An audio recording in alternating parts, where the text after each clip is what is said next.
সংস্কৃতি ও সৃজনশীল শিল্প নিয়ে রাজধানীর ইন্ডিপেন্ডেন্ট ইউনিভার্সিটি বাংলাদেশ আইইউবিতে শুরু হয়েছে 2 দিনব্যাপী আন্তর্জাতিক সম্মেলন। বৃহস্পতিবার বিশ্ববিদ্যালয়ের অডিটোরিয়ামে the nation and it's imaginations শিরোনামে এই সম্মেলনে অংশ নেন দেশি বিদেশি গবেষক, শিক্ষক ও বিশ্ববিদ্যালয়ের শিক্ষার্থীরা।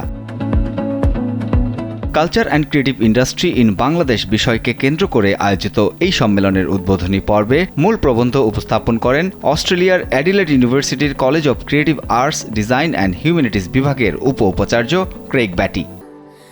স্যান্ডেলিনা সো, রূপচর্চায় আভিজাত্য।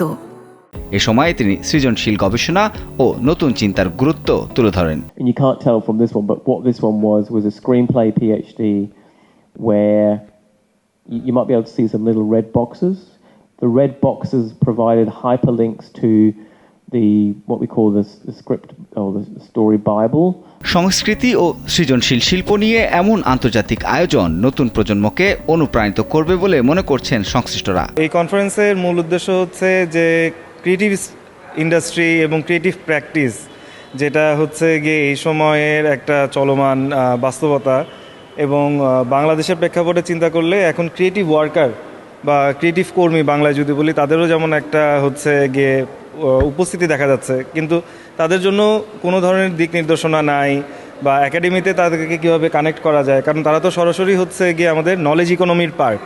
যে এবং এই ক্রিয়েটিভ প্র্যাকটিশনার বা ওয়ার্কার যারা, তাদের মধ্যে কিন্তু কন্টেন্ট ক্রিয়েটর বলেন বা ডিজিটাল আর্টিস্ট বলেন বা ফিল্ম মেকার বলেন বা ওটিটিতে যিনি কাজ করছেন বা রিসাইকেল কাপড় নিয়ে যিনি কাজ করেন, আপসাইকেল করেন, তারা সবাই কিন্তু এই নলেজ ইকোনমির পার্ট। কেউ একজন তার জীবিকা বা কর্মসংস্থান তৈরি করেছেন।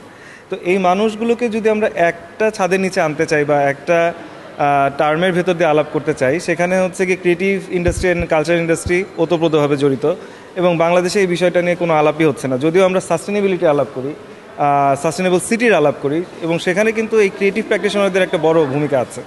তো আমি মনে করি আমাদের এই কনফারেন্স ওইখানে এই জায়গাটাতে দৃষ্টি ফেলতে অন্যদেরকে উদ্বুদ্ধ করবে। এই আয়োজনে সাংবাদিকতায় মিডিয়া, সংস্কৃতি ও ক্রিয়েটিভ ইন্ডাস্ট্রির সমন্বয় কিভাবে সম্ভব সেটি নিয়েও আলোচনা করা হচ্ছে বলে জানিয়েছেন আয়োজকরা। জার্নালিজম তো কালচারাল ইন্ডাস্ট্রি এবং ক্রিয়েটিভ ইন্ডাস্ট্রির একটা অনেক বড় পার্ট। এখন তো এটা অস্বীকার করার উপায় নেই। আমাদের এখানে কিন্তু অনেকগুলো পেপারও আছে।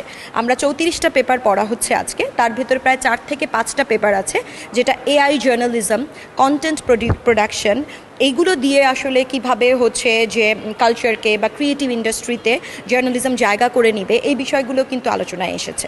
তো এভাবেই আসলে ডিজিটাল কমিউনিকেশন বা ডিজিটাল জার্নালিজম আমাদের এই জায়গা করে নিচ্ছে। 2 দিনব্যাপী এই সম্মেলনের প্রথম দিনে একাধিক পেপার প্রেজেন্টেশন, প্যানেল আলোচনা এবং চলচ্চিত্র প্রদর্শনী অনুষ্ঠিত হয়। আয়োজনে মিডিয়া, সংস্কৃতি ও ক্রিয়েটিভ ইন্ডাস্ট্রির বিভিন্ন দিক নিয়ে চলে প্রাণবন্ত ও গভীর আলোচনা।